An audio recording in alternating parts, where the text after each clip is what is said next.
புரிகிறது. எம் அண்ணா, இதய மன்னா, படைக்கஞ்சா தம்பி உண்டென்று பகர்ந்தாயே, எமை விடுத்து பெரும் பயணம் ஏன் தொடர்ந்தாய்?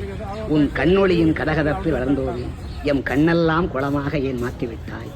நிழல் நீதான் என்று இருந்தோ, நீ கடல் நிலத்துக்குள் நிழல் தேடப் போய்விட்டாய். நியாயந்தானா?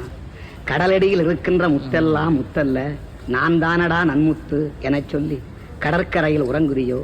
நாத இசை கொட்டுகின்ற நாவை ஏன் சுருட்டி கொண்டாய்? விரல் அசைத்து எழுத்துலகில் வித்தைகளை செய்தாயே, அந்த விரலை ஏன் மடக்கி கொண்டாய்?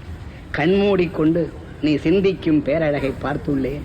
இன்று மண்மூடிக்கொண்டு உன்னை பார்க்காமல் தடுப்பதென்ன கொடுமை? கொடுமைக்கு முடிவு கண்டாய், எமை கொடுமைக்கு ஆளாக்கி ஏன் சென்றாய்?